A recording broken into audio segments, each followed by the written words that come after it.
বলাগড়ের বাড়ি থেকে বেরিয়ে নিখোঁজ ৩ নাবালিকাকে হাওড়া স্টেশন থেকে উদ্ধার করল পুলিশ।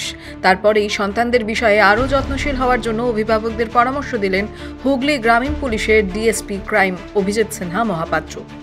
অভিভাবকদের কাছে আমার একটাই বার্তা থাকবে, সেটা হচ্ছে আমরা চেষ্টা করছি অ্যাওয়ার করার জন্য আমাদের প্রত্যেকটা কথা আপনার বাচ্চা এবং আপনার পরিবারকে সুরক্ষিত করে রাখার জন্য।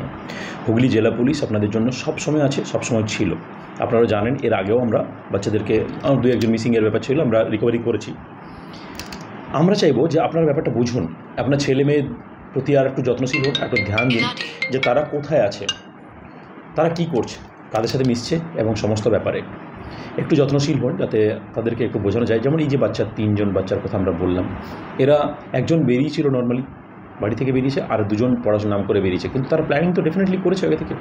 এবং এখানে আমি এখনও পর্যন্ত একদম প্রাইমারি স্টেজ অফ ইনভেস্টিগেশন আছে ব্যাপারটা, কেসটাতে এখনও পর্যন্ত আমি আদার্স কিছু দেখিনি। এরা 3জনই চলে গিয়েছিল এবং ওদেরকেই 3জনকে একসাথে আমরা ডিটেন করছি। সেক্ষেত্রে তারা কেন এভাবে ডিমোটিভেটেড হচ্ছে আদারওয়াইজ, এটার দিকে পরিবারকে একটু নজর রাখতে হবে আর কি। পুলিশ সূত্রে জানা গিয়েছে, বুধবার সকাল 9টা নাগাদ 2 নাবালিকা বাড়ি থেকে পড়তে যাওয়ার নাম করে বের হয় এবং 1 নাবালিকা পিসির বাড়ি থেকে নিজের বাড়ি ফেরার নাম করে বের হয়। 3 বান্ধবী ট্রেনে চেপে হাওড়া রওনা দেয়।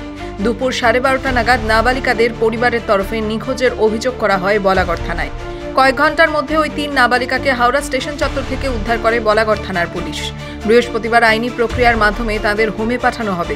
ওই 3 নাবালিকা কী কারণে হাওড়া গেল, তারা কোথায় যাওয়ার পরিকল্পনা করেছিল, তার তদন্ত শুরু করেছে police. Bureau report, the wall news.